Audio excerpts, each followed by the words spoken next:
I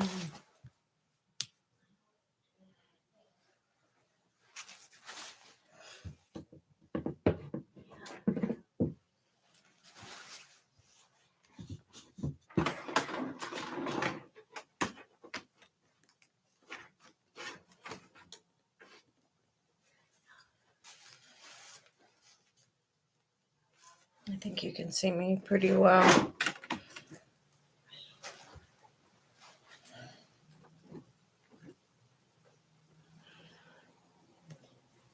Okay.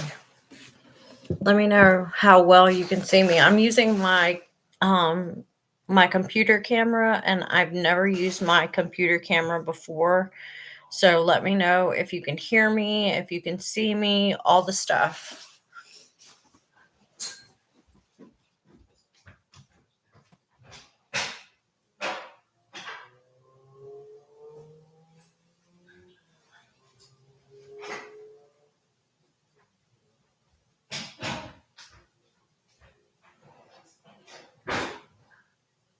Oh my God.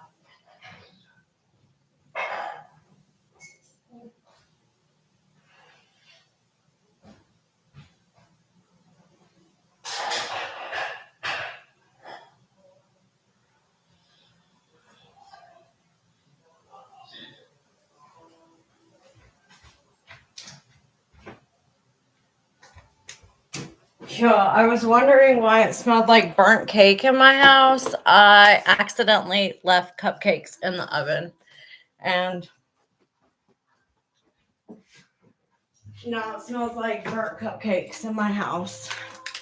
Okay, it's all good. I just pulled them out. They've been sitting in there for a hot minute, so it really stinks in my house right now from the burnt cupcake smell. I had totally forgotten all about those cupcakes. I'll just throw them away. Okay, I'm going to go live on YouTube as well. On TikTok.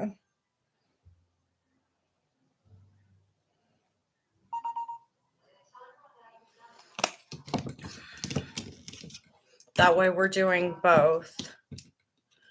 God, the camera on my phone looks so much better than the one on my computer. It is what it is. Who cares? Okay. So I will try to be as close to you guys as possible. And hey. That way we can read. Let me grab a chair.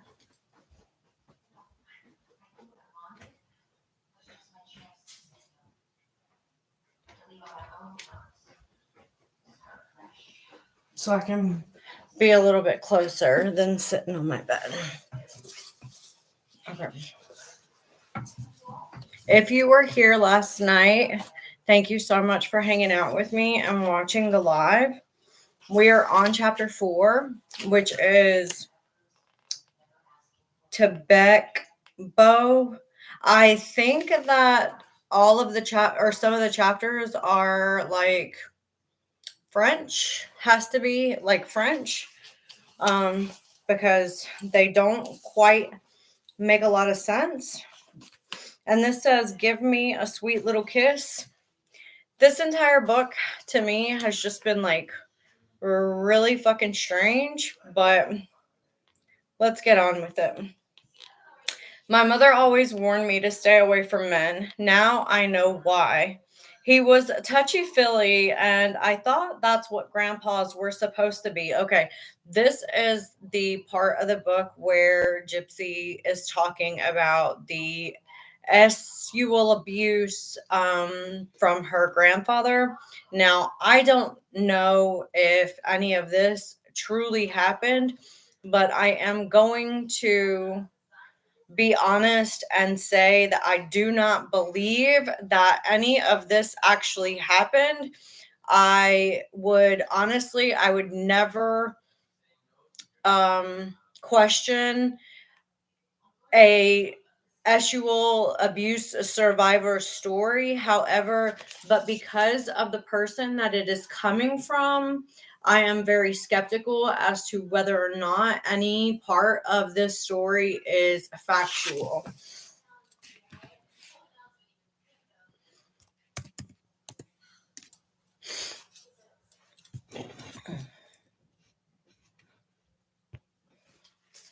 So again, I would never question it, but because we know that she has lied about so much in the past, it's really hard for me to trust anything that she says. But I am reading Gypsy's new book, My Time to Scam. That's the title that I am going to be using. My Time to Scam. I am not going to use the correct title because I don't think that the correct title is accurate. And if you were not here for the reading last night, the the live, it was like 2.5 hours long, and it is posted on my YouTube. So all you have to do is go to my page, look at the last posted video, and we cover chapters 1 through 3. Today we're going to do 4, 5, and 6. I don't know if any of you have heard or seen what's going on down in New Orleans with, thank you, Mandy. Thank you for the gift, with the book signing at the Garden District book store or whatever. But there seems to be a lot of people there, and I don't watch Sir Morbid anymore after what happened between him and I, but it looks like somebody is streaming live and they're on Sir Morbid's panel, and it looks like there's a lot of people there, but according to the people on Sir Morbid's panel, they were saying that they think that it's possible that some of those people could be like extras. And I've been an extra in a movie before, so I understand that you're not really paid to be there. You're just paid to look like you're paid to, you're asked to be there to look like there's a bigger crowd than there actually is. So it is possible that some of these people are extras. I wouldn't necessarily go as far as to say that Lifetime is paying them to be there, because they don't necessarily pay extras. And if they do, it's something really meager, like $20. Like, they're not getting paid thousands of dollars to be there. So it is quite possible that they are paying them like $20 to just make it look like there is more of a crowd than there truly is, or more interest in her and the book than there really is. So always remember that things are not what they appear. And I think with this person, always remember that nothing is as it seems with her, because she's very manipulative. Yeah, I did. I bought the book and I thought I'd be able to return it, but when I checked Thrift Books, they said that I couldn't. So I'm really disappointed that I'm not able to get a refund. But just keep in mind that not everything is what it looks like it is. And because she is such a manipulative person already, we kind of have to question everything that she does and everything that the people around her does, because she puts herself around people who are going to enable her. Hey, Amelia. She puts herself around people who are going to enable her. So with that being said, just don't trust what it looks like visually, because that doesn't always mean success. It doesn't always mean support. While it may look like there's a lot of supporters there, they're probably only there because they're getting paid $20 and they needed the $20, and it was just like a fun thing to do to be on TV. You know what I'm saying? So he was touchy-feely, and I thought that's what grandpas were supposed to be, affectionate, close like a daddy, except smelling a little staler. As I've mentioned, for about 5 years of my childhood that I remember, I lived with the Petrie side of the family. My mother moving back into the blue house in Golden Meadow, where she'd grown up with Daddy Claude and Momsy Emma. Following the incident with my uncle, we'd moved to the projects, and then after a car accident, in with Daddy Claude and his new wife, Laura. It is no secret, nor is it an exaggeration to say that my mother and Laura hated each other, and for reasons I am not sure of. Family members have said that my mother freaked out because Claude remarried so quickly after Momsy Emma passed at age 59, and therefore my mother had it out for Laura by default. But Laura had an equally passionate disdain for my mother, allegedly acting out against her at the hospital where they worked together. According to what Mama told me, Laura once opened Mama's work locker and stole Mama's wedding picture, ripped it in half, and tore up just Mama's face and body into a million little pieces, and then put them all back inside the locker for Mama to find. Mama thought Laura and her whole relationship with Daddy Claude was inappropriate. I agree with my mother that Daddy Claude was inappropriate. I don't understand why she is referring to him as daddy. I think it's inappropriate. I think it's gross. Um, I I don't think that this is appropriate for a book. Many of my family members, including Claude himself, deny that there had ever been any sexual abuse at Claude's hand. In a TV documentary, he offered an implausible counter narrative. She was the one trying to touch me, and I'd say, no, don't do that. She started doing that when she was about 4 years old. My mother's credibility is obviously in question, and her being an unreliable narrator helps support the reasonable doubt that outsiders have.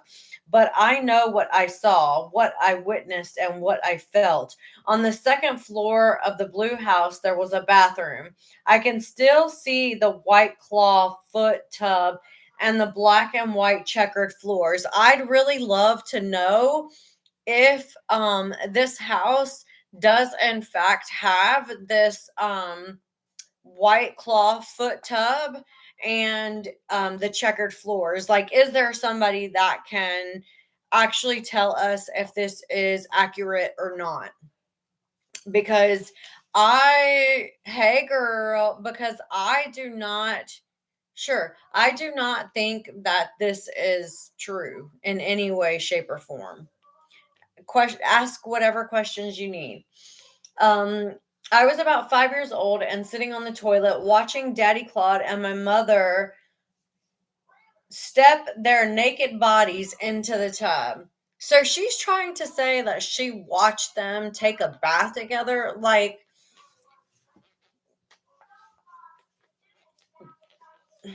that it just does not sound factual, you know?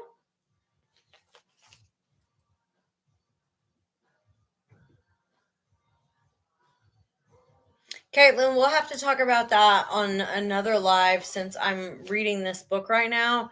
I can't really stop and talk about dogs and grooming. Why don't you DM me and we can talk about it that way? It's okay. It's okay. Don't, nothing to apologize for. I just don't want you to think that I'm ignoring you. But my focus this evening is this book. And I want to, don't apologize. It's okay. And I want to make sure that I am addressing your questions separately. So definitely DM me and we can chat about that way.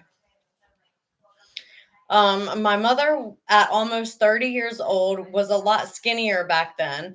Father and daughter trying to fit into the small tub together reminded me of those miniature circus cars filled with an illogical number of clowns. My mother and Claude had an intentional bath time. It wasn't like she'd already be in the tub and he decided to join her. They went into the room together and undressed, the whole nine.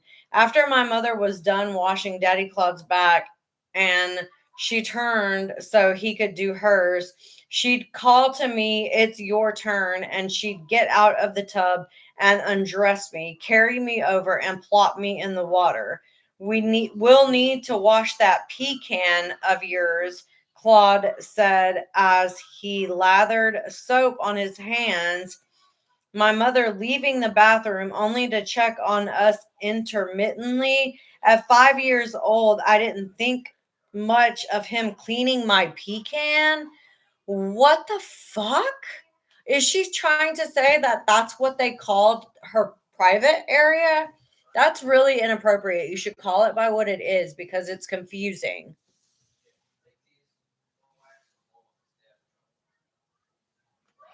This is really sickening.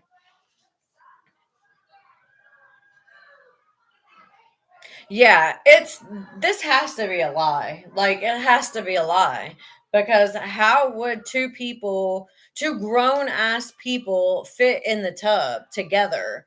Like, I've literally, with my husband even, and he's a small person like me, it was hard for the two of us to fit in a regular sized bathtub.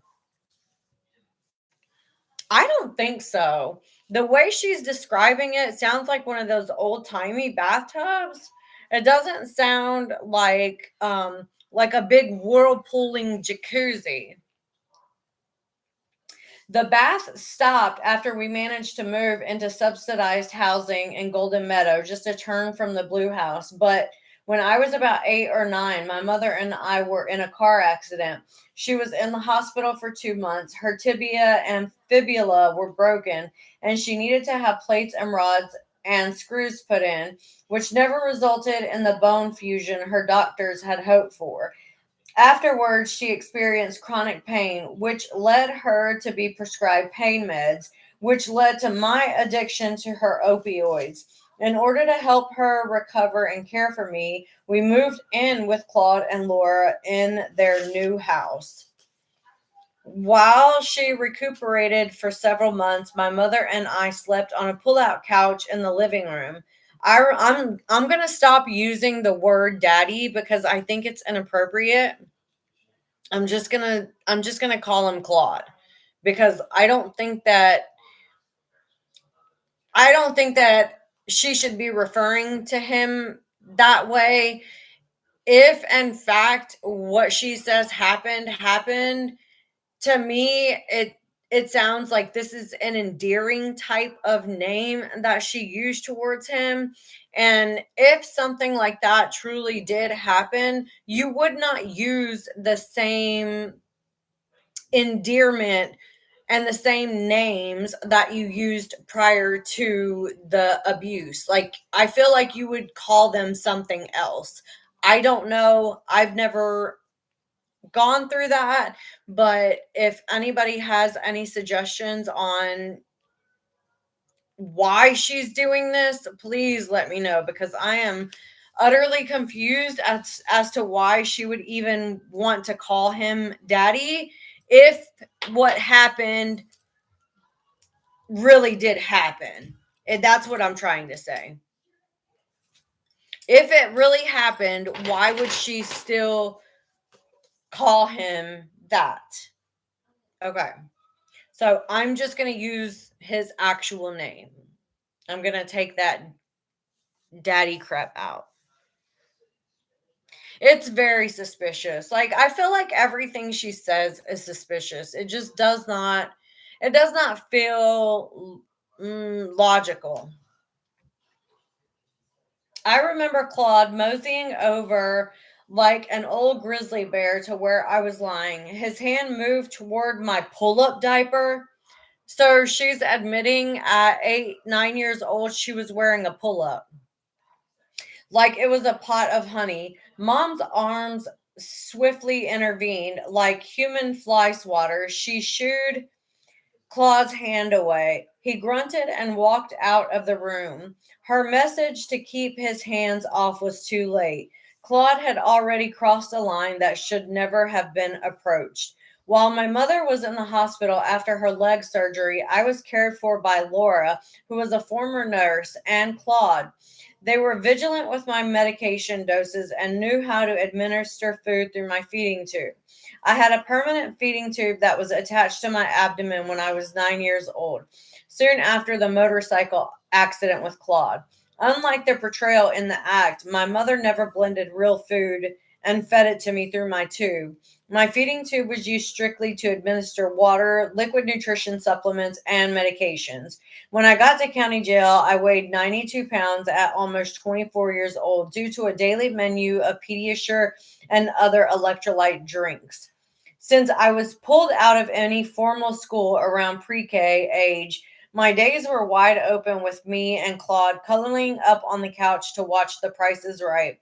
On rainy days, I'd stay in my PJs, and on sticky hot days, I'd lounge in just a t-shirt. Being with Claude filled a void I felt but didn't know how to articulate. I knew from watching television that kids had moms and dads. I knew that technically I had a dad, but he didn't live with us. And my mother had told me he was very busy with his new children. I craved the kind of attention a dad might give his little girl. Claude with his arm around me and me curled in his side ball, wrestling my head on his chest, was my daddy, so that's what I called him. The grazing of his hand along my clothes was deceptively innocent at first. We'd call out to the game show contestants on television $100 for convection ovens and juicers and insist on them choosing door number 2. I'd hardly notice Claude's fingers tracing circles on my shoulder or my waist. The touch would linger in ways that made me uncomfortable, though I didn't fully understand why. I was not even close to puberty, and sex was not yet a discussion. This is a father's love, was what I really thought. Daddies take bath time with their daughters. I'm so disgusted. Hey, Flynn.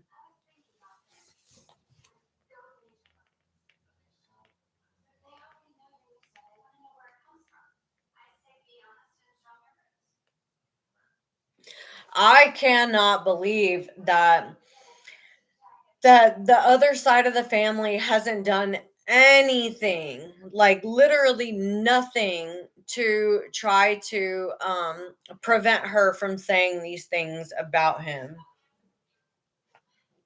It's disgusting.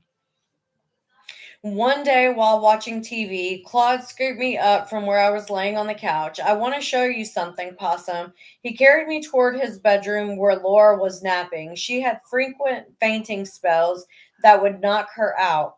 So Claude walked us past her bed and, like a groom carrying his bride over the threshold, took me into the walk-in closet. He turned the light on, shut the door, and deposited me on top of a plastic dresser like the ones you see in Walmart with clear drawers and white casing. Anyways, I sat in my nightgown and asked, "What is it?" I feel sick.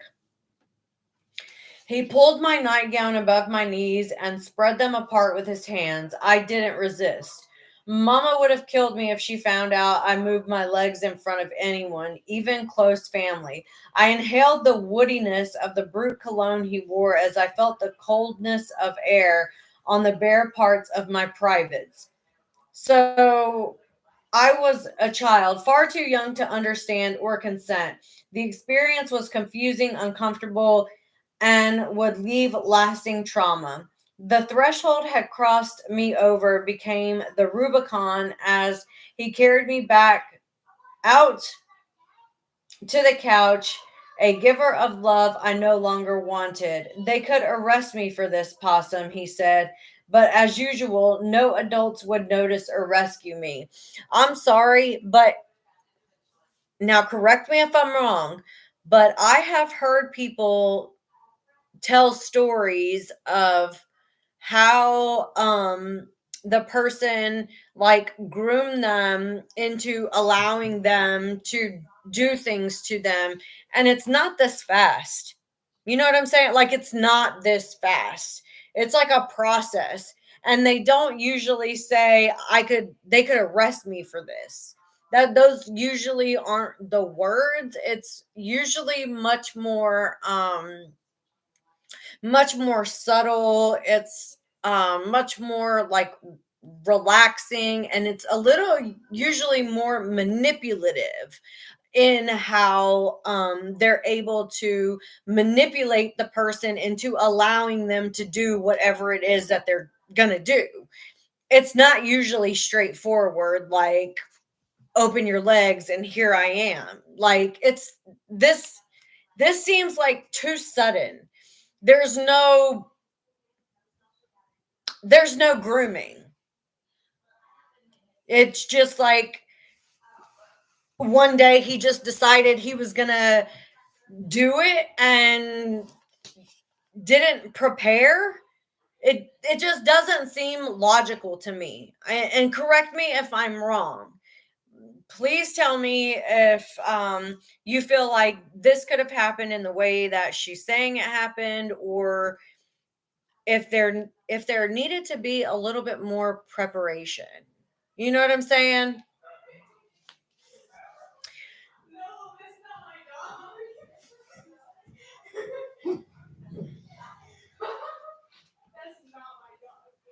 During a 2-hour trip to New Orleans about a year later, I decided to tell my mom what Claude did. I have something to tell you, Mama, I said while she held the wheel of the car steady. Claude touched me.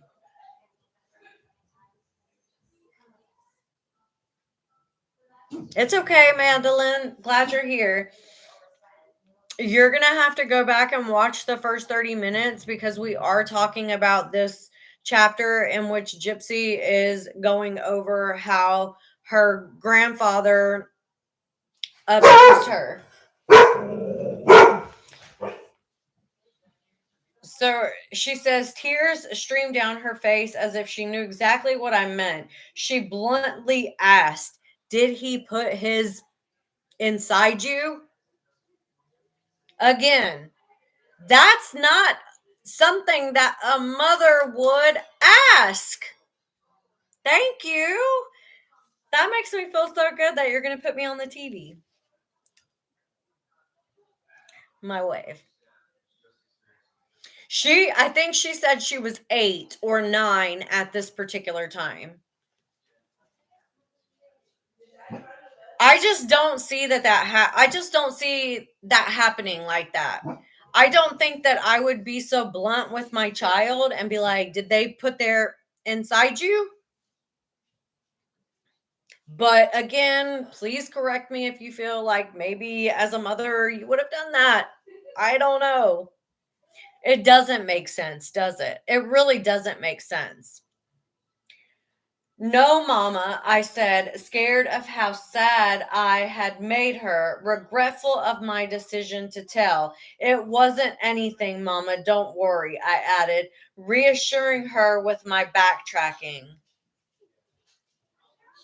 Now she's saying that she withdrew what she had originally told her. The subject didn't come up again until almost a decade later, when I was about 19.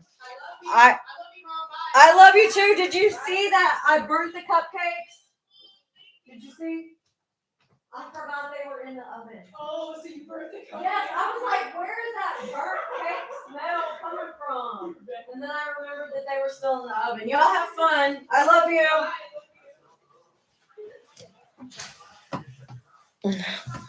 It's my daughter's birthday, so she's got some friends. I would like to meet her in public because I feel like if I met her in public, I would say to her, like, you are a piece of shit person. Like, you are. And if she doesn't, I would make sure she knew. Like, she's not a good person.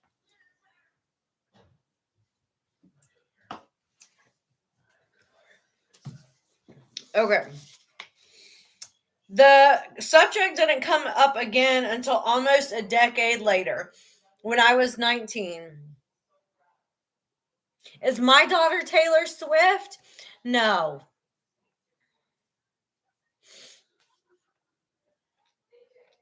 So, a decade later, if she knows years are passing by, today's Taylor Swift's birthday? I didn't know that. My daughter's birthday is actually the 14th. I didn't know. That's awesome. I didn't know that. My daughter's birthday is the 14th, and then my son's birthday is Christmas Day, and then my dog's birthday is December the 29th. So we've got a lot going on in December. Yeah, Taco.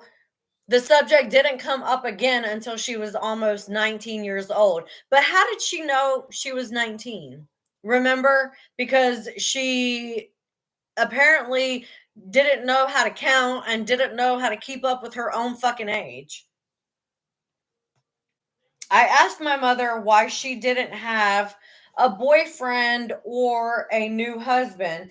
And she replied, I don't want a man in my life, not after what your father did to me and not after Claude. She began to cry and detailed how Claude had inappropriately touched her.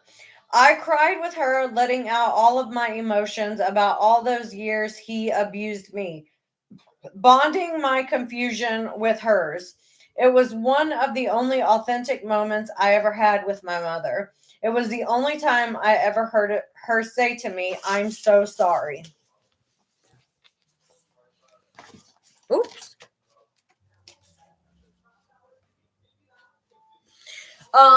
I didn't tell my mom a lot of things that I went through as a child, but that's because my mother was very abusive, like physically abusive, and I truly did not think that she was a person that I could trust.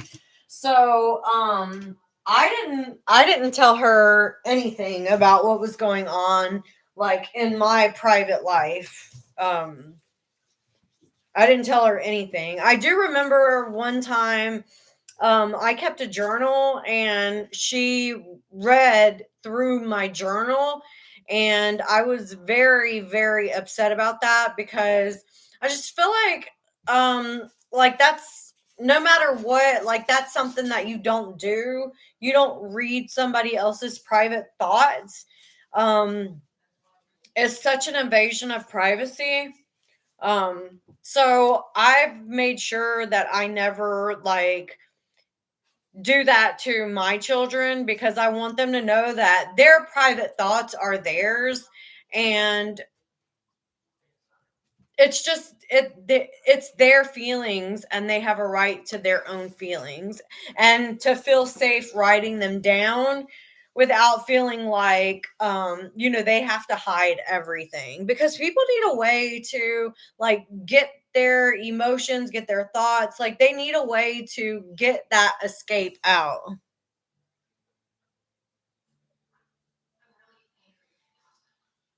Yeah, I'm sorry that happened to you. Okay, these French words are struggling for me. Pauvre ti bête. And I think that means poor little thing. My mother limited my interactions with others as much as possible. I was a daisy in the Girl Scouts, but when it was time to graduate to become a brownie, I got stuck there, never becoming a junior. My mom volunteered for the Girl Scouts, but we changed troops a lot, always starting over. Because my exposure to anyone other than my mother was so limited, I had no idea the way I lived was different or unusual. How could I?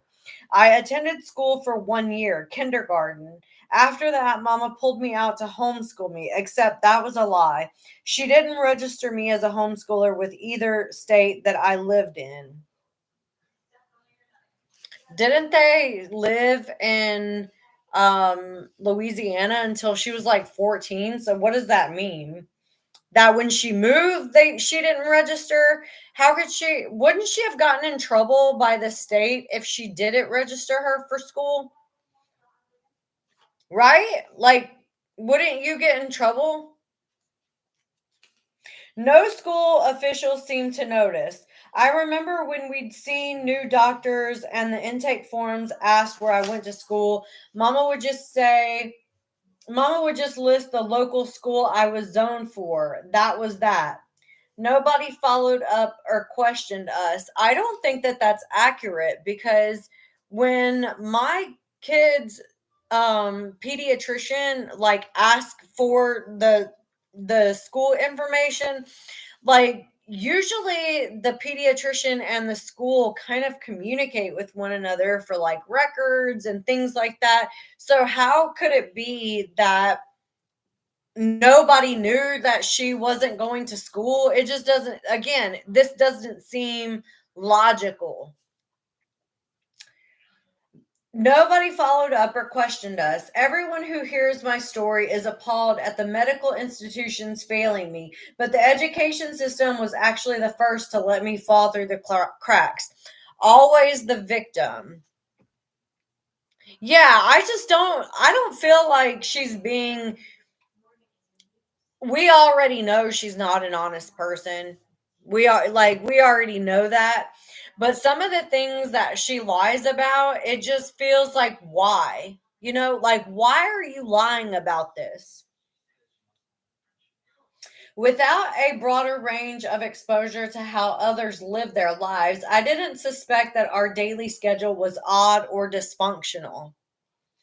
We woke up each day at around 11 a.m. That's late. I wish I could sleep until 11. I'd have my medicines at the start of my day. My mother usually slammed a sealed tube of Pillsbury biscuits against the countertop to pop it open, and she'd bake them on a baking sheet for breakfast. I always thought the way she made that pop sound was like magic. This is an excerpt that was basically in the other book. There's proof a tutor came to the house. I'd love to see that. Yeah, it just doesn't make sense, some of the things that she tells stories about. It's like, why are you lying about this? You don't have to. Like, you can be honest. It it would behoove her to be honest than to tell these lies and then get caught in the lies later. But it's like she's so hell bent on keeping her story full of lies that she can't simply fathom the thought of an honest conversation with anyone. I don't think she's been honest with anyone. I don't think she's been honest with Ken. I don't think she was honest with Ryan. I don't think she's being honest with Bree. I think she manipulates everyone in her life so that she is able to get what she wants out of those people. And I think that lying is so habitual for her. It's like telling the truth. It's so easy for her to lie that it's basically like her, like the way that we're having a conversation right now, that's how easily she lies. She doesn't even have to think about the lie. It just like comes out so naturally to lie. And that's scary. That's scary to be that enthralled with your lies and deception and deceiving people that it's so natural for you to do so, more so than telling the truth. That's scary. She's definitely not being honest with herself. Now, I will say this. My sister is a pathological liar. Like my oldest sister, she's a pathological liar. But even she can tell the truth and is honest about certain things. Does she lie a lot? Yes. And there's a lot of times where I'm not sure if I can believe what she's saying. But she is known to be honest. Yeah, she definitely always lies to make herself out to be the victim. She's a habitual victim as well. She's not only a pathological liar, but she's a pathological victim. I think that she does not want to admit that there is something mentally wrong with her as well as physically wrong with her. It's like she continues to deflect that the chromosome disorder did in fact contribute, because if she was to admit that she had a lot of symptoms that go along with the chromosome disorder, then that would be like admitting that her mother never had Munchausen by proxy, which would then also admit that it was a lie and she had no reason to justify her actions for her crime. So I don't think that she'll ever admit to any of that, because that would mean that her justification for the crime is no longer valid. And because she's held up that story for so long, it would be detrimental to her story moving forward if she was to admit that what she experienced was because of her chromosomal disorder. So I don't think she'll ever admit that there is something wrong, but I do believe it's up here. Like it's in her mind. She absolutely knows that there is something wrong with her. She just doesn't want to admit it out loud to anyone or herself.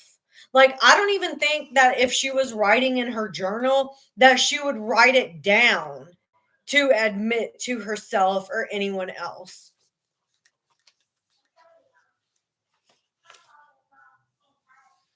I always thought the way she made the pop sound was like magic. When the whole house smelled buttery, she'd prepare my Pediasure and meds and administer them to me through the feeding tube. She would eat the biscuits herself. We'd watch The Bold and the Beautiful. We would only get dressed if we had to run an errand.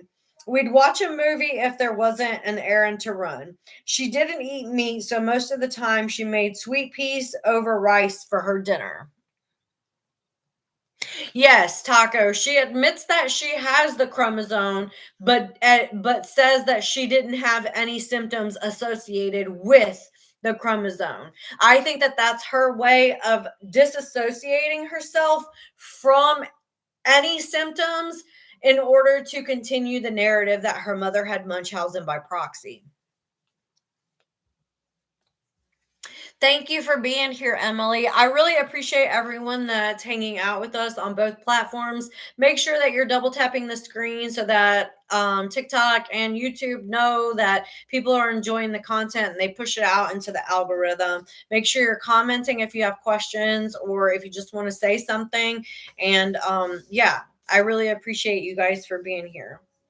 Um, I, I have to admit that I was really upset that all the other creators also bought the book, because I mentioned buying the book and reading it online back in September when I was reading her other book online. And I feel like if we had all come together and only one person had bought it, and we all collectively came together to read it and not support her financially, that would have been better than all of us getting the book and talking about it individually. Like, we should have come together as a group to do this, because when we're collectively together as a group, we're going to be able to accomplish much more than one person trying to make a difference. So I was really upset. Thank you, Amelia. I was really upset that everybody went out and got the audiobook and are also contributing to her, because it's like we could have done it collectively and made a bigger impact if only one person had bought it and everyone else had, not given into her financially. But now she's made money off of every one of us. And it's like, how can we say we don't support her when we are, in fact, financially supporting her? So I understand that there's a little bit of confusion there. I had made several announcements that I was going to be reading this book. I posted it in all of the Gypsy Rose groups that I'm in. I posted it on Reddit. I posted it on my YouTube. But instead of everyone collaborating together, it was like a competition. Who could get the book first? Who could read it first? Who could start talking about the content first? And instead of it being one collaborative group effort, it became an individual competition between creators. And I just don't think that that's healthy. I think we could accomplish more if we come together collectively as a group. We can make a bigger impact. Thank you, Kimberly. I will. We'd watch The Bold and the Beautiful. We would only get dressed if we had to run an errand. Okay, hold on. She'd make sweet peas over rice for her dinner. We would watch another movie. Then we'd start our night routine. She'd bathe me, dress me, and put me into our bed. Technically, I had my own bed in my own bedroom, but ever since I could remember, I slept on the left side of my mother's bed. Next, she turned on my breathing machine, which actually didn't help me breathe at all. Then she turned out the lights. My routine was all I had, but it never included going to school or playing outside. The times I spent outside were so few and far between that I remember each one vividly. I was a very lonely child. When I was young, maybe up to age 14, I thought I could make friends with other kids who were like me, with other Make-A-Wish kids or other wheelchair-bound kids I would compete against in the Gumbo Games, which was Louisiana's smaller version of the Special Olympics. I remember one girl who I saw a lot at these events. She had spina bifida and was always accompanied by a home health aide. But then Mama moved us away and we didn't see each other after that. With all my arts and crafts, I would trace and cut out circles and squares and long rectangles, and I'd piece together life-size paper people and sit them on my couch with me. Sometimes I would make several of them and have a play group in my house. Being flanked by the paper people while watching TV made me feel less alone, like I belonged to a community, even if it was an imaginary one. I had a rubber pet rat, the kind they sell during Halloween time. I even had a friend that was a snow woman. One glorious memory I have playing with Mama was when we first moved to Aurora, Missouri, before we were blessed to receive our Habitat for Humanity house. It was our first winter experience.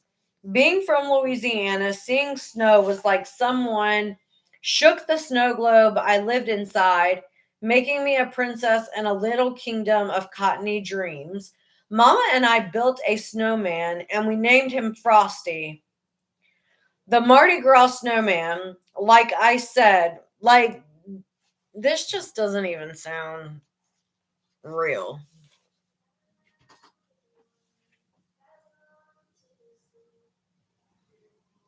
Thank you, Amelia.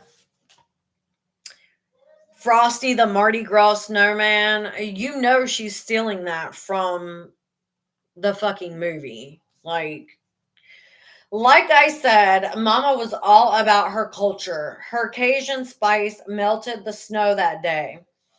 We laughed and threw snowballs, me sitting in the snow, my legs frozen by her command, my heart warmed by the icicles crying blue droplets in the low light of the winter sun.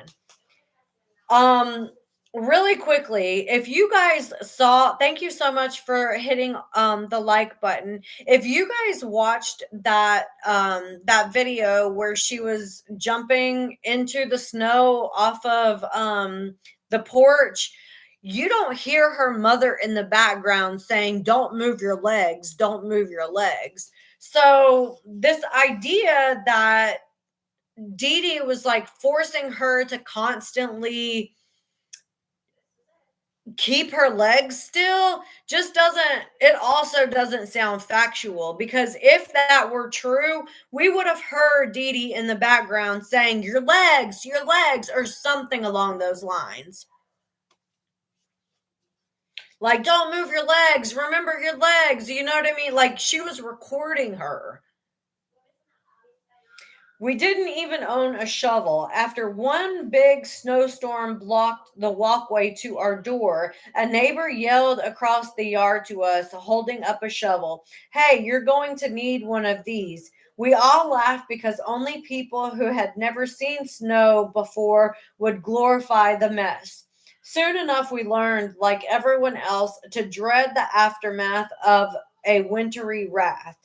In terms of winter festivities, that one snowman building episode is all I have in my memory bank. Mama and I didn't celebrate Christmas or any other national holidays with anyone else. I mean, she gave me presents on Christmas, but it was never celebrated with family. Food and festive music and tradition were not things Mama infused in our routine. I never had the joy of a family meal or a New Year's Eve celebration. I understand that that may feel lonely, but family is the people that you choose to be a part of your family. It doesn't necessarily mean the people that are your blood. And I think for whatever reason, there was a reason why her mother moved them away from her family. And instead of understanding whatever that reason is, she villainizes her mother for doing so, yet praises her father and he wasn't even around. It just doesn't seem like she's giving her mother the same grace that she gives her dad. You know what I'm saying? Like, they're not equal playing field. She puts her dad on a pedestal when he wasn't there, didn't do anything for her, yet, like, bashes her mother for everything that she did, even though she was trying her best. And I'm sure that they had friends that they hung out with. Just because you don't have a house full of people to celebrate the holidays with doesn't make it any less special. You know what I mean? Like, with me and my kids, it's just me and my kids. But for me, I really appreciate it only being me and my kids, because I've had chaos and drama and toxicity in my life for so long that it's nice with it just being us, and that's it, and it being calm and relaxing.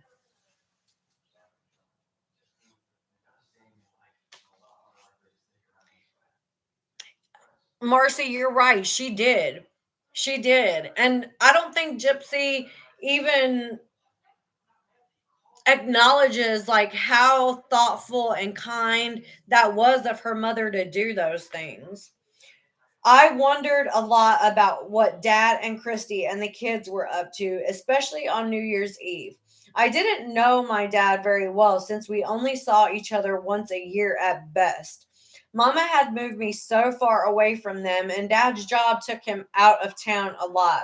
I have tiny random memories of us at the mall and one of my little brother Dylan and me at Walmart.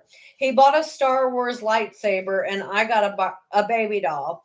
Christy and Dad came to one of my wheelchair races once, but I didn't see them or talk to them much beyond that handful of visits.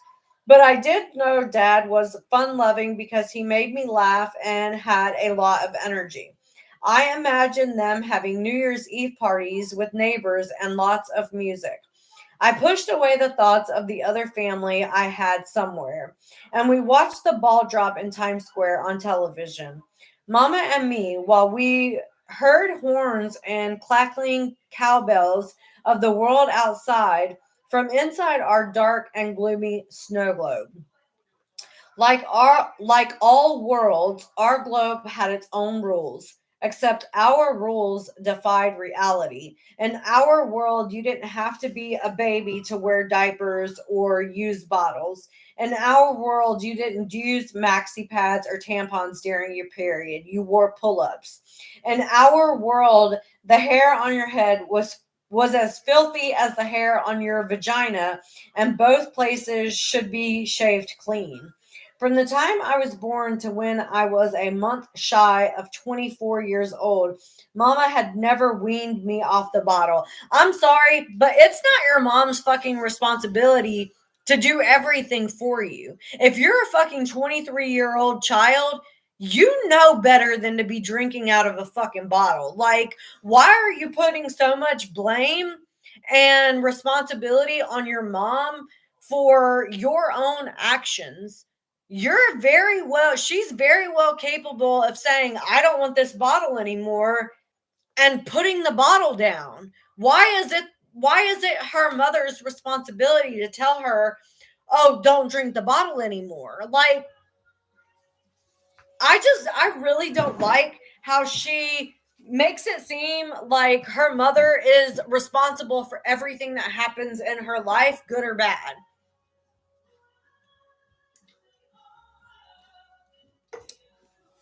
It makes me mad.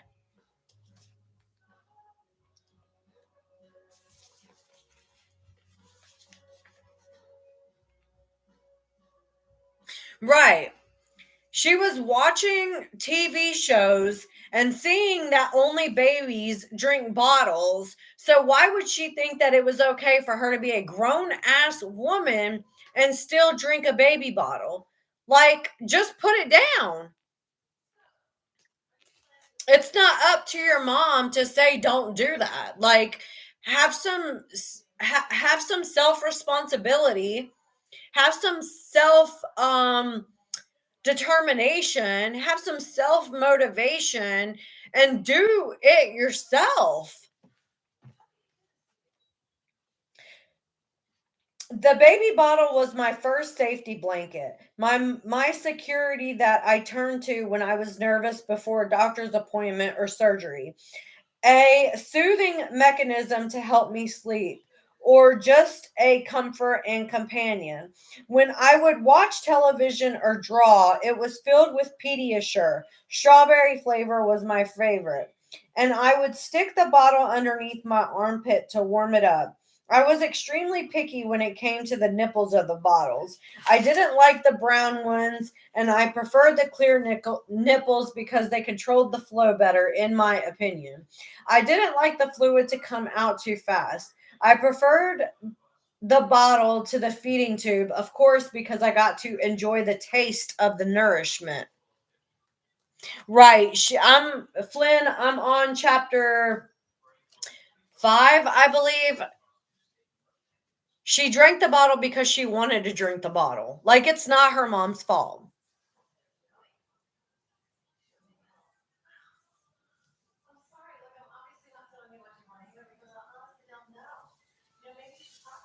She said in one of the, yeah, you can go back. I'll post it later if you want to go back and watch the beginning. There's a lot that I've gone over already.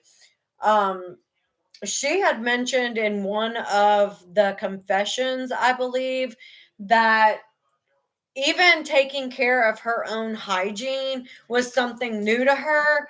And she didn't start taking care of her own hygiene until she went to prison. Imagine going to prison and that being the first time that you understand how to properly care for your body parts. Hey, girl. And now you're pregnant, having a child. How are you supposed to care for this child's hygiene if you don't even know how to take care of your own? I don't like this girl, and I just don't understand. I don't understand. My sucking on the bottle wasn't a secret. We packed it up like you would a diaper bag when we ran errands. Of course, people would look sideways at first at a 13-year-old girl whipping out her bottle, but mama would remind them she's very mentally slow, or it's one of the two ways she can get her sustenance, to which people always replied with a nod. Yes, of course, makes total sense. As, I'm sorry, no. If I was looking at a 13-year-old sucking a bottle, I would have not said, oh, it makes total sense. I would have said, that's disturbing. Feed the child some actual food. Yeah, she definitely pretends for sympathy. Like, she tries to play like she's this naive, you know, preyed upon person, and everything just happened to her, and she had no she had no way to stop anything. It just all happened, and she was just a bystander in her own life, taking a back seat to everything. Like, get real. Get real. As a result of my late stage bottle sucking, I developed the same teeth as SpongeBob SquarePants. But didn't she say she wasn't allowed to watch SpongeBob SquarePants? So how would you know what his teeth look like if you didn't even know what SpongeBob was until after you got out of prison? Things to think about. All my remaining teeth were ultimately extracted for a reason I still didn't know. Yet you just said right here, as a result of your late stage bottle sucking, you developed the teeth of SpongeBob SquarePants, but you didn't understand why they were being extracted. It's because you had bottle rot, dumbass.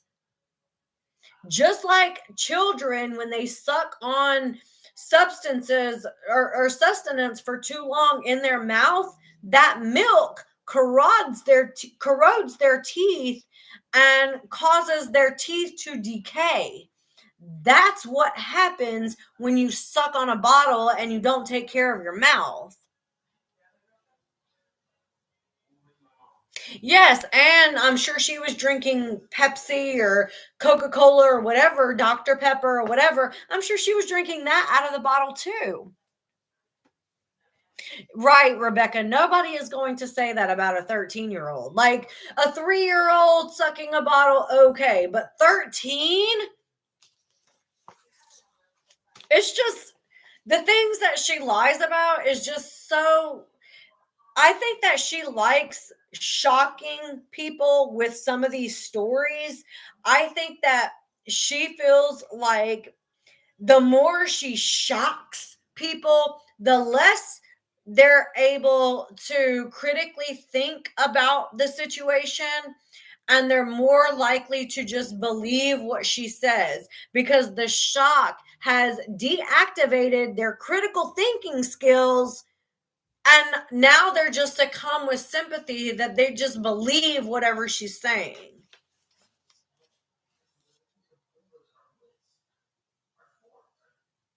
I will let you up, Roma, in just a minute. Yeah, it's she's a liar. We all know that. I wanted to read this book because I wanted to see how many more lies were going to be in this book. I also wanted to see if there were going to be any lies in this book that contradicted lies that she had said before. Somebody mentioned that when you have post-traumatic stress disorder, that there can be some inconsistencies. I want to say that I have dealt with chronic post traumatic stress. And whenever I think about the trauma that happened to me, it's pretty consistent. It's not this happened and then months later, I'm telling you a different story. The stories are pretty consistent because when trauma happens and it triggers your brain, you're going to remember it the same way every time, every single time. So there's a difference between inconsistent stories and fabricated stories. Those are not the same thing. A lot of these things are fabrications, not inconsistencies. They're straight up lies.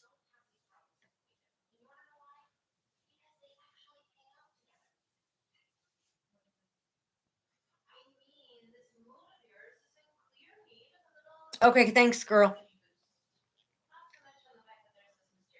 Hold on. Yeah, don't let your baby sleep with the bottle in her mouth. Always wipe the mouth out because it can cause those teeth to decay. And even before your baby's teeth grow in, the the liquid can actually start to decay the teeth before they even come in by messing up the gums, especially the back ones.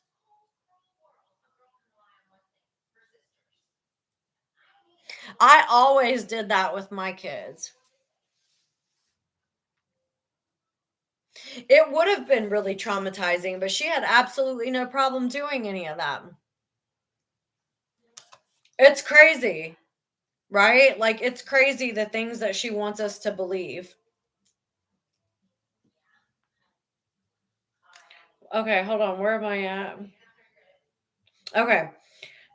This was also normal to me, sitting there on the rug of our home, sucking away sweetly until one day my normal was disrupted by an abnormal flow. Around the time I was 13, about a year before Hurricane Katrina. Okay, now we're going into her admitting she knew her age. So thank you, Sassy. So you're saying that a year before y'all moved to Missouri, she had an abnormal situation in which she started her period. She was 13 years old. So she knew she was 13 years old. When did she stop knowing how old she was? Just things to think about. Things to think about. Because remember, she said that she never knew how old she was. But here she is saying that this was a year before Katrina, and that is right on par with exactly how old she would have been the year before Katrina. So to me, it sounds like she knew exactly how old she was all the way through Katrina. Yeah, they know their age. You try to tell me I'm going to tell my 17-year-old that she's 15 and she's just going to be like, okay. No, not going to happen. Around the time I was 13, about a year before Hurricane Katrina, I was sitting on the floor in the living room of our apartment in Slidell, Louisiana, playing with dolls and watching Little Mermaid. I noticed something wet and maroon colored beneath me. So dark, I thought I was sitting in barbecue sauce at first. I lifted myself into my wheelchair and called for Mama, crying that something was wrong with me. You're bleeding, baby, she said, as if she were expecting my bottom to fall out like that. Okay, this is what is going to happen to you. You're going to bleed like that for a good part of your life. That was all the knowledge I would get from her about a period. She never even called it a period or menses or anything like that. She just kept saying graphically, you're going to bleed. That's when she left the room and returned with a clean pull up. Here, she said, let's go get you changed and try to get you as clean as we can. Bleeding will happen to you. To this day, I wish I had more motherly words to keep in my head every time my time of the month comes. I wish Mama could have been a mother in that moment and explain to me how blessed I am to have a regular period because I will reproduce one day, make life a sacred superpower. Are you fucking kidding me right now?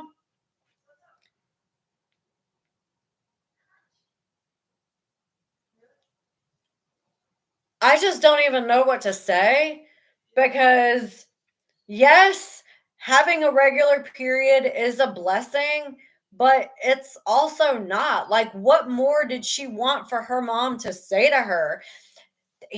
That this is a magical moment and now you're going to be able to make babies? Why would a mother tell that to her 13-year-old child like that? Like, it's some gift because now you're going to be able to reproduce. Even then, it sounds to me like she had baby on the brain at 13 years old. It's borderline. disturbing how much she feels like a baby is going to magically change her life. She made me feel the opposite of special. There's nothing special about your period. It's just what happens every month. You're not special. Every fucking person gets a period. Speaking of menstruation with a tone of gore and disgust, I remember when I first saw the movie Carrie in prison, and the mom in that movie was so warped when it came to Carrie's monthly. I felt oddly connected. Oh my God, that mother is just like my mother, I thought. I don't remember what happens in Carrie. Maybe we should go back and watch that. We needed to undergo another battery of tests. Maybe my pituitary gland was the problem, or maybe they should look at my bladder for good measure. To test my bladder and urine, I had a catheter inserted 4 times, which is so painful. I never asked her why the lies about this, especially when we both knew that I bled every month on schedule. Hold on.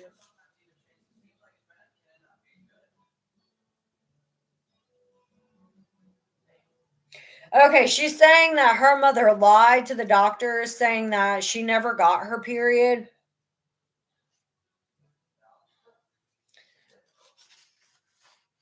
I don't, a doctor would know, wouldn't they? Wouldn't a doctor have known if she was getting her period? Isn't there a way to like tell if you've gotten a period or not? Please help me if there's any nurses or whatever.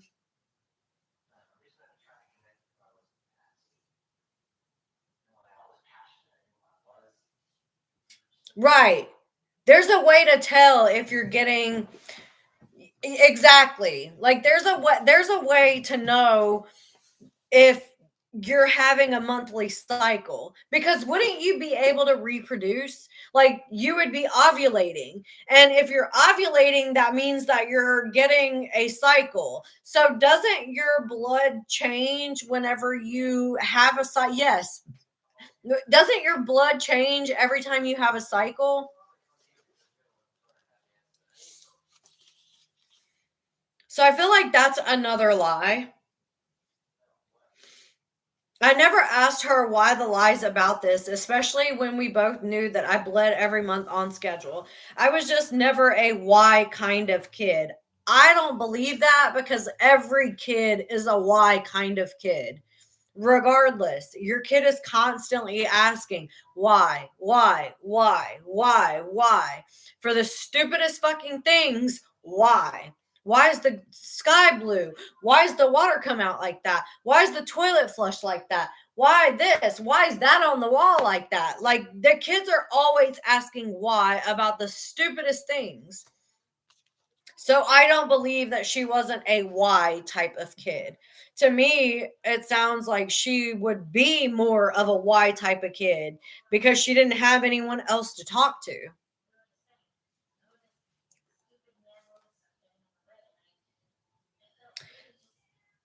And I didn't want to steal her thunder. I saw how she soaked in the attention and limelight, even though it was only local.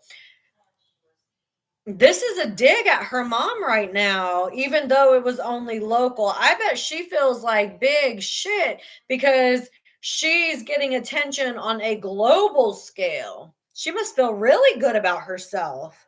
Beyond the interpersonal attention in the form of the sympathy and martyrdom she delighted in, she basked in the bright spotlight when the cameras rolled. Turn on the news, she'd say to someone she had called on the phone. Pick up this Sunday's paper. You'll never guess who's in it. She'd tease with stars in her eyes. The notoriety added a dimension to her disease. Yes, the Munchausen syndrome by proxy was the most dangerous part of the abuse, but it also acted as a backstage pass to my mother's internal cinematic show. Whatever that movie in her mind was, It wasn't I wasn't the star of it. Mama's friend from high school said, your mama wanted to be famous. She wanted to marry a rock star or an actor. When the press arrived, Mama would be doing all of the talking, while I numbly waited for my cue. Like a stage mother, beauty queen Dee Dee fed me my lines. It's a dream come true. This makes me so happy. My mom is my best friend. Through me and through the script we memorized, Mama could achieve some level of fame she had long desired. Even when nobody was there, the act was still on and the script was still in play. When my dad would call me, she became just like one of those stage moms or dance moms, mouthing lines or counting cadence. I never had a moment alone on the phone with my father, nor an authentic conversation. She always hovered. I can't imagine how my dad must have felt knowing that every time he wanted to check in with me, my mother was the first line of defense. Well, yeah, you're a child. Thank you for the heart.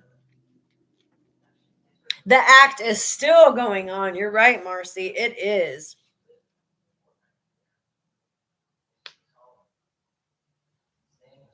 I do. I think that too. So I said this yesterday. Anytime that Gypsy is talking about her mother and she's projecting like all these feelings, I just flip it and say that that's exactly how Gypsy feels.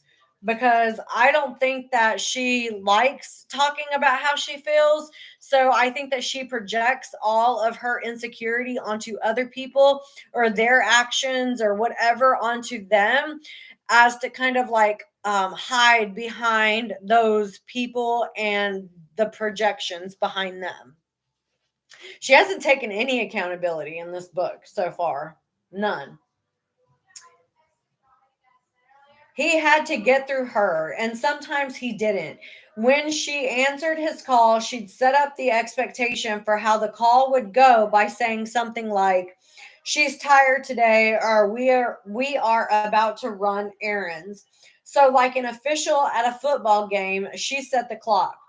After she preempted the conversation, she'd hand me the phone, me and my wheelchair pulling the cord on the landline, saying an awkward hello to this man who I, at the time, only referred to as my father instead of dad.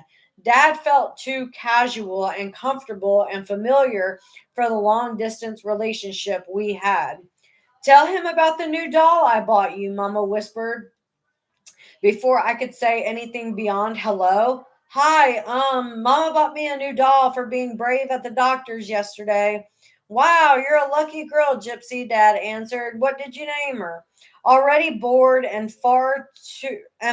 too far from her agenda, Mama continued her prompt. Tell him that I stayed up with you all night last week because of your fever. I had a fever last week, I parroted, and Mama stayed up all night with me. We were so tired. My dad cleared his throat and said, Well, I always tell Dee Dee she does a fine job being your mama.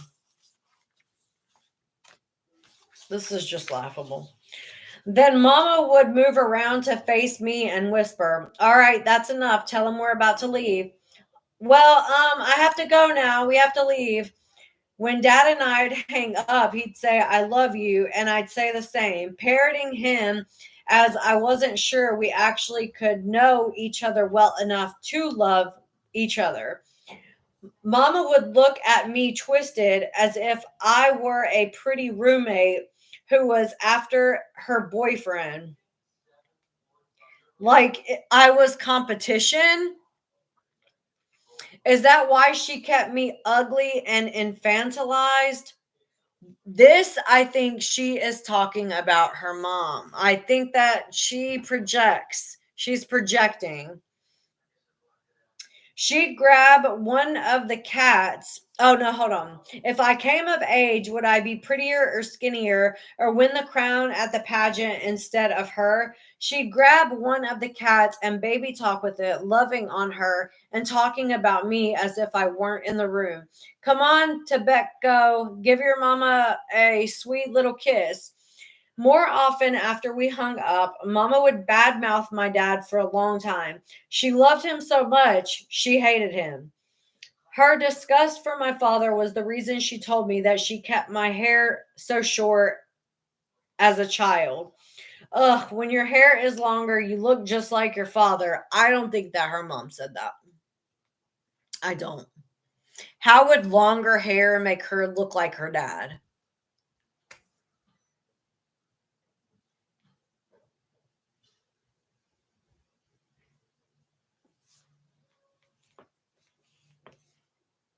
I think that she had her hair short because she liked wearing wigs, and it was easier to wear wigs with a bald head.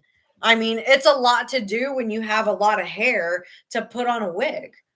It's a lot of work. Rod didn't have long hair. He always had short hair. It was always like short, and then he kind of had a mullet in one of the pictures. But even then, it wasn't like a long mullet.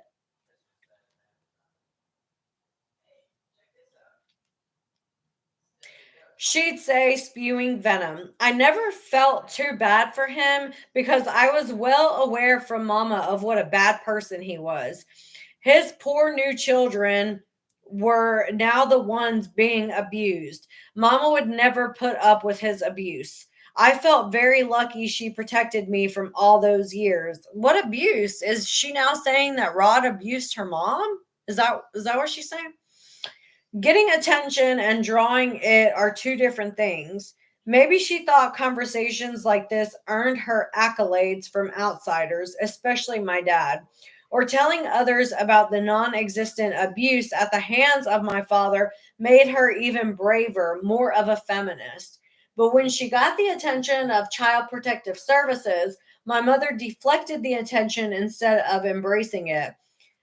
I was not drugged the day the woman from the Department of Family Services gave us a surprise visit on October 26, 2009. I've been told the act portrayed it that way. I still haven't found it necessary to watch the series. I believe she has. The way I remember it, we were watching television in the bedroom together when the doorbell rang. I was so excited. We never had guests, especially surprise ones. So I remember eagerly wheeling out to the door and being the one to answer it. When I opened the door, I was met by two women from DCFS and a deputy sheriff. Is your mother here? Asked one of the visitors. Yes. Mama walked out as on cue, and the DCF officer said, Ma'am, can you come out on the porch with us? She did, and the four of them talked outside for a few minutes and then returned to the living room where I was interviewed. I get how this has become another situation that people ask about with frustration. Why didn't you tell them anything when you had the chance? I didn't think my life was odd at that time. Yet you're wearing a diaper and you're drinking from a baby bottle, and you don't think that your life is odd?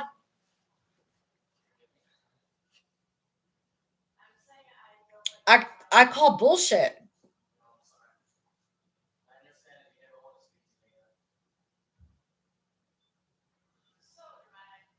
You're right, back to Bushwick. She did. She enjoyed it. This was before I had access to a laptop and boys and widened my lens on what reality should look like. So in 2009, she was 18 or 19. Mama and I went to the movies and stayed up at night to talk about Brave or whatever new movie was being hyped. Sometimes we slept in a tent together in the middle of the living room. She'd hold a flashlight in front of her face like the Blair Witch Project and make me laugh with her spooky howls. The cat would join us and chase after the spotlight from the flashlight, making us both lovingly chuckle. I look back now and I think maybe if DCFS had asked the right questions, it's not up to them to ask the right questions. And what would have been the right question? Like, what does she think they should have asked that they didn't ask? At that point in time, she was 19. There's nothing that DCFS could have done because she was already aged out of the system. There was nothing that they could have done.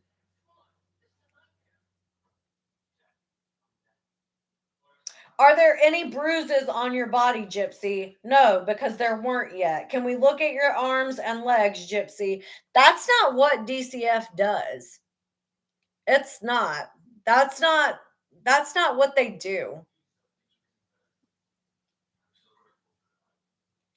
They searched me for signs of physical abuse. They went to see my bedroom where it looked like it had been decorated by a unicorn or something, pink and magical.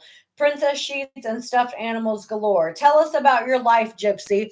This would have been a really good point. Tell us about your life, Gypsy. At that point, she could have opened up and started telling them whatever, and they would have had the discernment to figure out if there was, in fact, something wrong. But she was 19.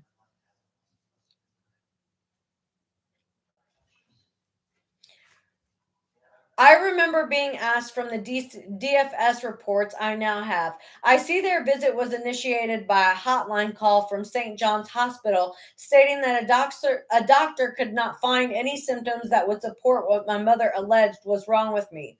Further, the inconsistent information regarding my birth dates and other personal information, as well as lack of medical diagnosis, prompted DFS to determine whether I was a runaway or a missing juvenile. They also wanted to ensure that my mama was my biological mother. So while they focused on asking for mama's driver's license and my social security card, I showed off my toys and dolls and dressed them. The report states that Mama told them she had been in a bad marriage and changed our name and locations to avoid my father. But in the same report, it says, when confronted about all the inconsistent information that had been provided to the hospital, Claudine stated she didn't know why the birth dates and personal information were wrong. So, which was it? I think I have that report, and I don't think it says that. I think she showed them the hospital information.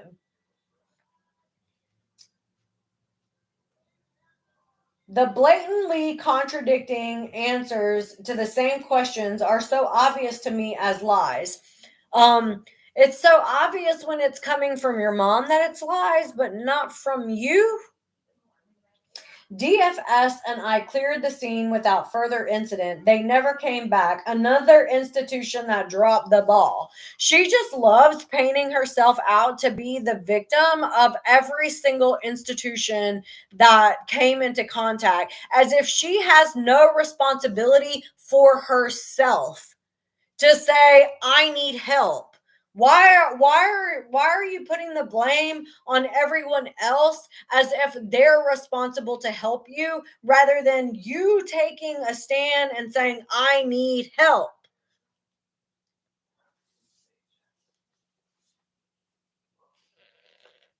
She dropped the ball on herself. Like, take some accountability for your own actions and how you didn't ask anybody to help you because there wasn't anything wrong. As each year passed and another surgery or painful test was performed, my childhood innocence began to be replaced with the ability to observe and make connections about my mother's behaviors and what she instructed me to do or say. After that DFS visit, Mama became paranoid about strangers. She disconnected our doorbell and made sure all of the windows had black trash bags over them. Equally weird was when I found out my Medicaid card, which revealed my actual birth year of 1991. I was living a life in which I thought I was 4 years younger than I was. She told me it was a typo. I believed her. But I sensed the discrepancy shifting the tectonic plate of our private continent, separating us and allowing more suspicion to creep in. I'm sorry, but if I looked at my birth certificate and saw 1991 and my mom was telling me that I was born in 1995, but that it was a typo, I would not believe her. I would not just be like, okay, that sounds plausible. No.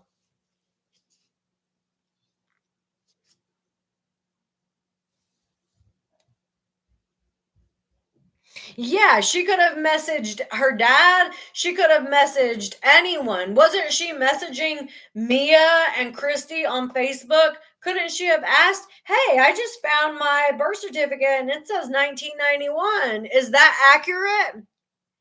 Like, she acts like nobody is going to conclude any logical answers based on the things that she is saying. Like I said, I think a lot of it is for the shock factor, because the more you shock people with the information that you're giving them, the less likely they're going to be able to comprehend what you're saying. And they're just going to immediately like feel sympathy for you if it's a sympathetic situation. You know what I mean? Like, it's the shock of it all. I'm going to shock them so much that they're not going to be able to think critically, and they're just going to believe whatever I say. I have been taught to live a life of lies and deception, an accomplice to my mother's fraud, which made me feel sinful and burdened with a feeling of filth. At least she admitted it here, an accomplice to her mother's fraud. Finally, one admission of guilt. For a Catholic, guilt can keep you up at night. Catholicism and Southern Louisiana go together like bread and butter. In Golden Meadow, everyone had a shrine to the Virgin Mary on their lawn. I was Christian Catholic and grew up going to Catholic Mass every Sunday with Claude and Emma. Mama used to tell everyone Gypsy's going to be a nun when she grows up. I think Gypsy wanted to be a nun, not her mother. I think Gypsy wanted to be a nun until she realized that nuns can't have sex. And then she was like, I want to be, I want to be able to do what I want to do. Growing up near New Orleans, there was a strong Catholic influence. Obviously, the biggest being Fat Tuesday, or in French, Mardi Gras, which signified the beginning of Lent, the holiest time of the year that leads up to Easter, Christ's resurrection. But there was a flip side, the supernatural influence of voodoo and witchcraft, pagan rituals, tarot, and fortune telling. When my mother put me in vacation Bible school where she'd work as a volunteer, she bought plastic mini statues of the saints, like St. Joseph and St. Agnes from the gift shop. I already thought I was going to be a nun. See, I thought I was going to be a nun. Not my mom told me I was going to be a nun. I don't know. It's just this constant placing blame on everyone else instead of, self-responsibility. It drives me bananas. And she's still like that now. So some things have not changed at all with her. So I made an altar in my bedroom where I placed the saints. I aligned my stuffed animals as a congregation along with my cats, and we'd all attend little church. I was the priest. I led us all in prayer and gave out communion, feeding crackers and grape juice to my cats. After I started to get glimpses of Mama's true ways, I pray to God at my personal altar and at Sunday Mass to send me a blessing to make all the ickiness go away. No blessing came. No family members came. My father didn't come. The doctors didn't come. No teacher or principal came. DFS came and then left. I was mad at God because I'd ask him in church and before bed and in my head over and over, God, make this tormenting hell stop. Please help. But there was no help in sight, at least not in my sight. I'm going to stop for just a second. There's a really, really good quote, and it goes something along the lines of a guy is standing on a roof, and there has just been a huge flood, and he's praying to God, God, send somebody to help me. And a boat comes, and the guy sends the boat away saying, God's going to send somebody to help me. But he sends the boat away.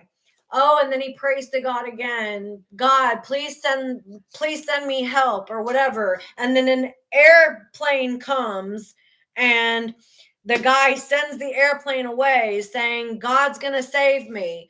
And then another thing happens, And the guy ends up dying because all these offers for help and he didn't take any of them. And that's how I feel about Gypsy. It's like, if something was truly wrong, why didn't you ask any one of these people to help? Anyone. Okay, some of these words are a little hard for me to pronounce.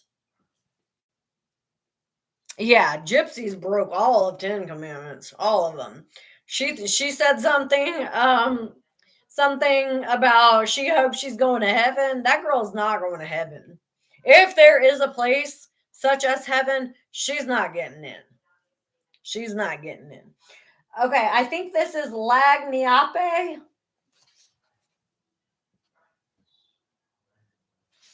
I think that's what it says. A little something extra you probably weren't expecting. Okay, this is chapter 6. I'm going to read chapter 6 and then I'm going to stop so that we can have a little bit of a conversation. And that's when I'll let you up, Roma, if you're still here. Everyone in Mama's family knew she was a hoarder. Before we arrived in Springfield, Missouri, when I was 15 years old, here she is telling us she knew how old she was yet again. We had been traveling light with just clothes in our suitcases and a few of our favorite things, my mother's baby pillow and my stuffed blue dog, ingenuously named Blue Doggy. We bounced around from the time I was 8. I imagine that without a permanent place for my mother to store all of her emotional baggage, she doubled down on collecting physical baggage once we landed in Springfield, where we were blessed to receive our Habitat for Humanity house on Volunteer Way.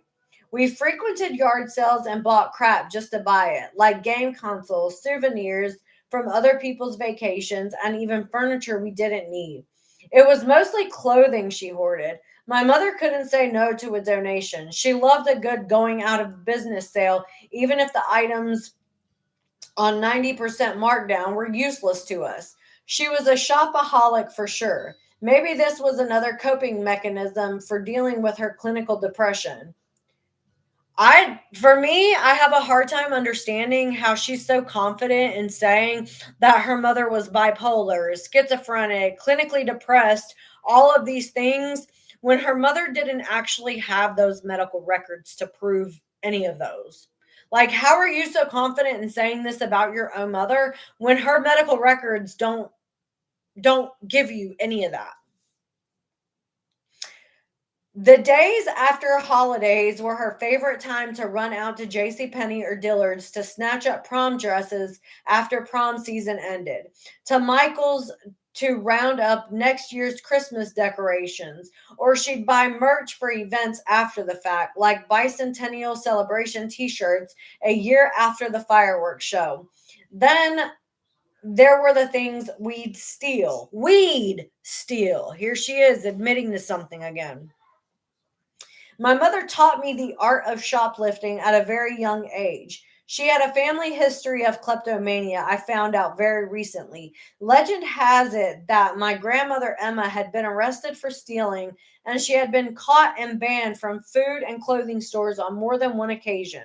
My mother grew up with a comfortable middle-class lifestyle, so any thievery must have been just for a high. Did Emma teach my mother how to steal, which is why Mama taught me how to?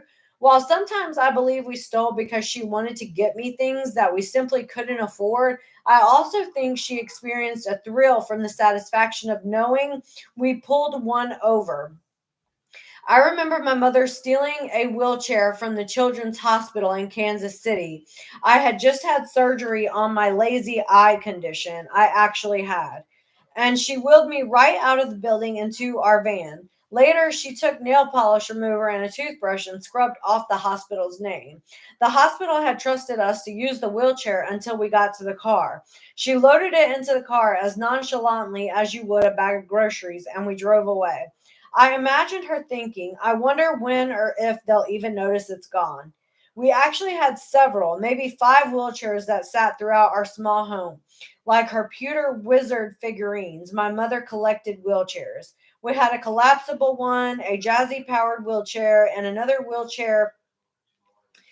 power wheelchair that was custom made, so everything from the seats to the hydraulic was fit for me. Medicaid paid for the custom power wheelchair. My mom paid for the travel wheelchair she bought at Target or Walmart.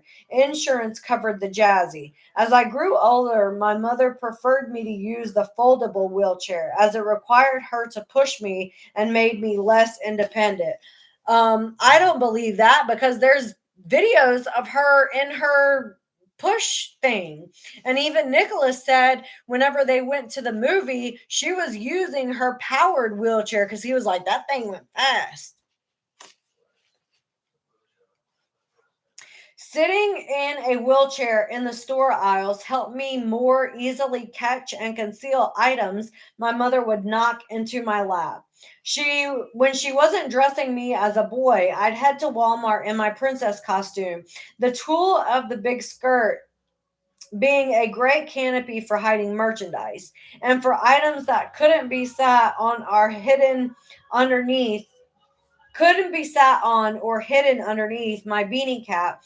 My mother taught me the barcode swap. Remove the barcode sticker from a cheaper item and place it on the more expensive one, and then use the self checkout lane. Since Sam's didn't have metal detectors, I'd be able to fit 14 or 15 CDs on me.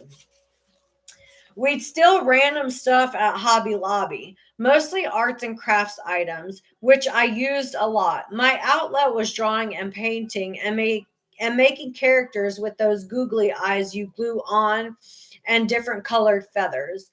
I also loved to sketch. When I went to prison, one of the items that I asked Dad and Christy to save from the house was my book of artwork.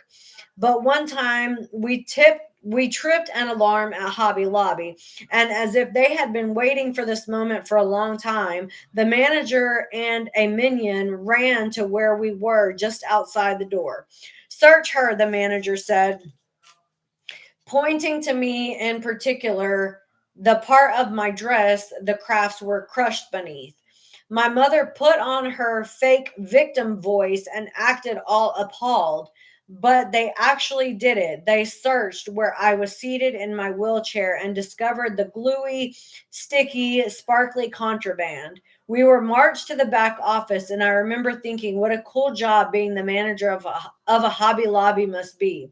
How omnipotent the manager must feel, being able to watch people roam around his store from the one-way glass, none of the wiser. How differently all the shoppers might act if they realized they were being observed. I knew how it felt to be looked at all the time, how to act when being observed. And like the shoppers in the store, I didn't have the power to look back. I wanted to have an advantage like the managers for once in my life. Believe it or not, the police were called and charges were pressed. Mama and I were banned from ever returning to any Hobby Lobby in the entire country. At least that was my understanding. Mama was pissed because we had to hire an attorney and everything, but it didn't stop her from stealing from other stores, only to bring the goods home, never to be used. I'd later learned that Mama had several charges against her in Louisiana, but they didn't follow when we left the state. In Missouri, the bedroom where my mother and I slept had so much stuff piled in it, I needed to carve a pathway for myself from the door to the bed. My wheelchair barely fit through the doorway. In fact, we had to take our bedroom door off its hinges.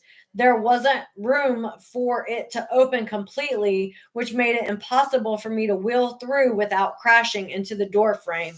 I always wondered why the door was off of the hinges. Yeah, they went to Hobby Lobby, remember? She didn't seem too scared about going to Hobby Lobby when she went with Ken. It was almost like she got a kick out of going to Hobby Lobby and posting it online. Like, ha ha ha, what are you going to do to me? You know, that kind of thing. Hey, Chrissy.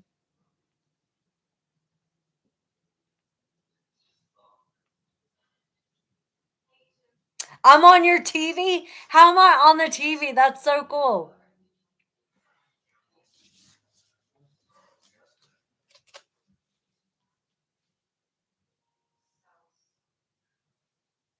You're definitely after this chapter, we're gonna stop and we're gonna do questions and all that kind of stuff.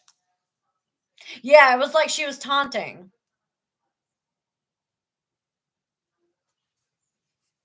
One of my friends was watching the live where the book signing, so I'm gonna let her up so that we can talk about all that in a minute as well. Where was I at? Oh, you know those giant black bags you use to throw leaves and grass cuttings in? The ones that you can step in if you are shorter than 5'3" like me? They're everywhere, all filled with clothes. And as if they were dresser drawers or filing cabinets, my mother knew the contents of each bag. She knew where everything was. The premiere of the new Jurassic Park movie is today. No problem. She'd head out to the shed or in the back bedroom to whip up a t shirt with T Rex on it. She saved everything. I always wondered what she was afraid of losing. Whatever it was, it controlled her life. Beyond stealing and hoarding, my mother was being treated by a doctor for bipolar disorder. See, but there's no records of this. There's no records that her mom was being treated for any psychological issues. So for her to put this so bluntly in here, it I don't understand how she would so confidently put this in print. I was too small to take note whether the shopping sprees coincided with the mania that she'd experienced for weeks on end. I couldn't keep up with her during her manic episodes. She'd stay up all night and clean, do the dishes, move the black bags of clothing around and wash the clothes and fold them only to put them back in the black plastic? I don't think so. That's not how mania works. That's not how mania works. And yeah, it is rude. It's very degrading of her to treat her mother this way.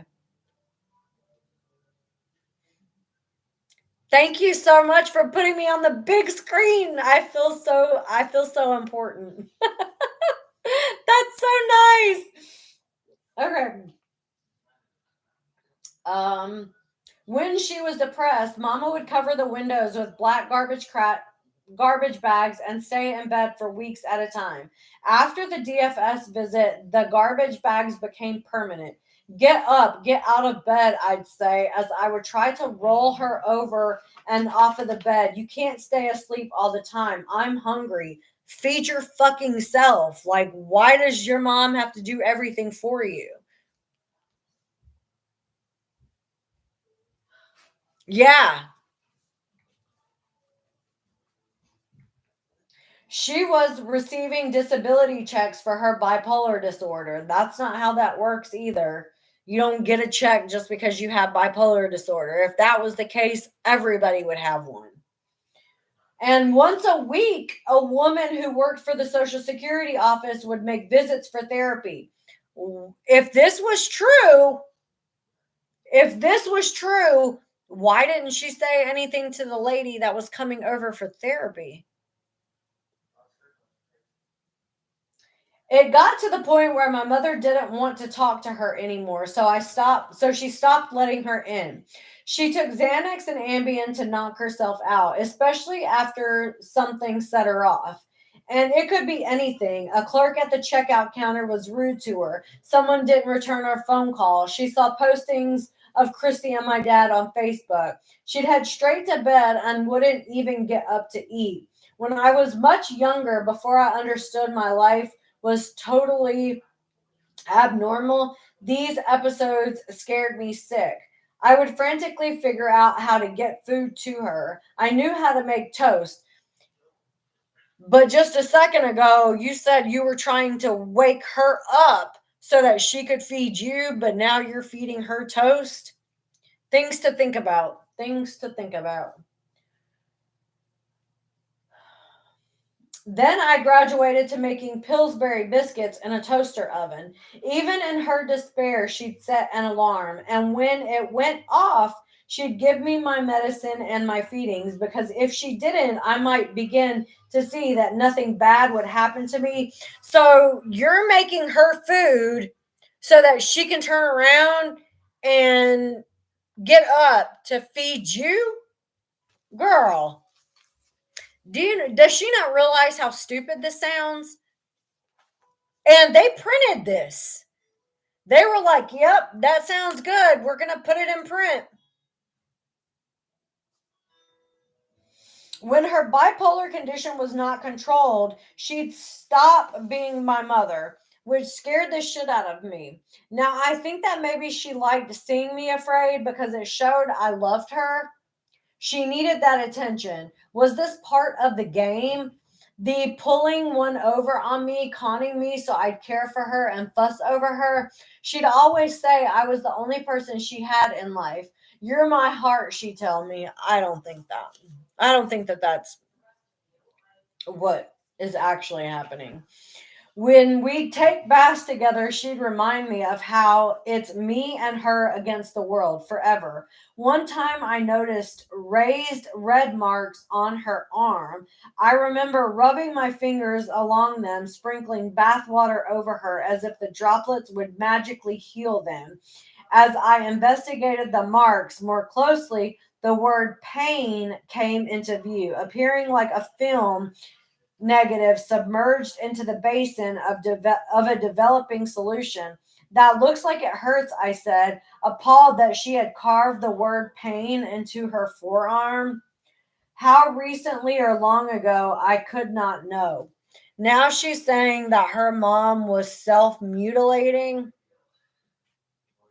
This girl has absolutely zero respect for her mother. None. It relieves the pain, she said. I swallowed my own hurt down, wanting to make her pain go away. So I bandaged her wounds for her, feeling a sense of purpose when she said, I help you, you help me, we take care of each other. She threatened to kill herself on many occasions. You know, Gypsy, I might look big like a rhino, but I don't have the skin of one. I'm sorry, but I don't think any mother is going to talk about themselves in that way. I might look big like a rhino. I would never say that about myself. And I don't think her mother would either. As I grew, I feel like this was probably what she was saying to her mom. Like she was probably degrading her and verbally abusing her, emotionally abusing her, telling her she was fat like a pig. Like, I feel like this was what Gypsy was doing to her mom. We should have done that, Mandolin. Buy one of those big ass plushies.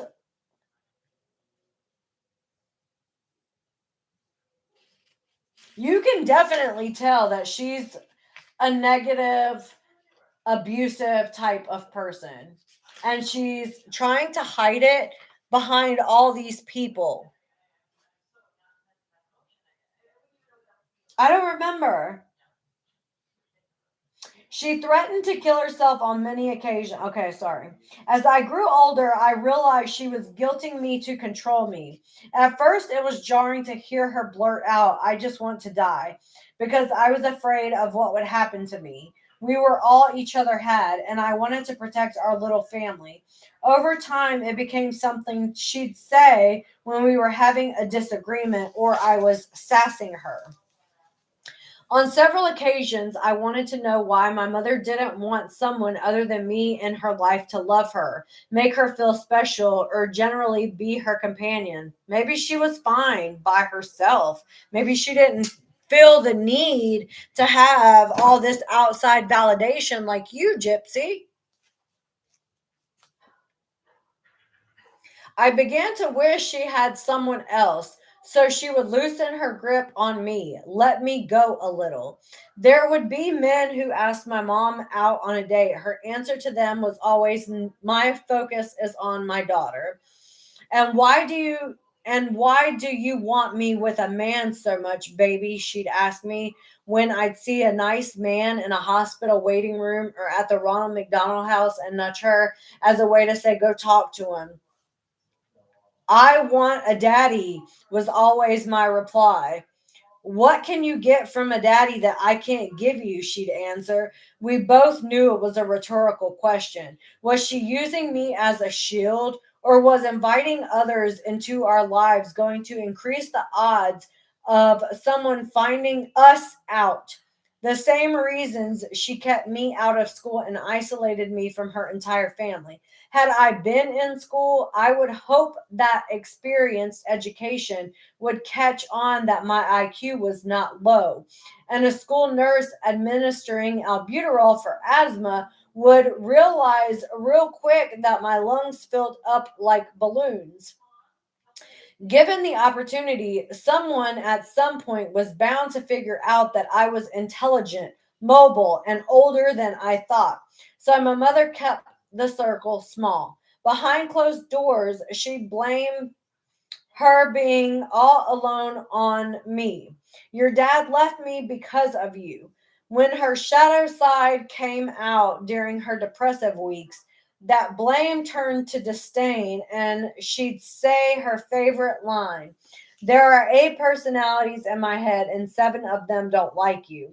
On those days, I'd try to find a place to hide in our small little house so to not further clutter her mind. But at nighttime, she'd still come for me so I could lie all night with her 7 hateful personalities. This is your fault, Gypsy. I do everything for you. I've sacrificed everything, and this is how you repay me. The hits kept coming in, even as I pretended to sleep, muzzled with a CPAP machine, choking on my mother's contempt. I even got blamed for her sisters not favoring her, which made it hard for me to form a relationship with all of her siblings. Blaming her mom now, too, for her aunts not having a relationship with her. Like, this constant blaming her mom for everything is pissing me the fuck off. My mother positioned a wall between me and her family, the Petries, which is one of the reasons I didn't call them for help, of course, to justify why she didn't ever open up to them for help. Any failures in my mother's life were because of me. Eventually, there was no one else around to blame. We only had temporary friends, no consistent home, always starting over in a new place. She couldn't blame her family, who she estranged us from. And at this point, I had minimal contact with my dad. Her only constant was me. I still feel like regardless if Gypsy felt like she didn't have a good relationship with anyone, even if I felt like there was nobody else to call, if I felt so in danger that I was on the verge of unaliving somebody, I would pick a person to call. Like, I would just toss a coin up in the air and decide, like, let's call this person, let's call this person, because I need to find a way to help myself so that I don't unalive this person in my life. Like, I would have done anything. And even if I felt like I didn't have anyone in my life to call, I would have called them anyways. Like, I would have done it anyways. I feel like what she has put in this book is going to open up more conversation about her actions and behaviors now. I think she is continuously showing us how unstable she truly is. This definitely should have gone to trial. They should have never offered her a plea, ever. Okay, I'm going to let you up, Roma.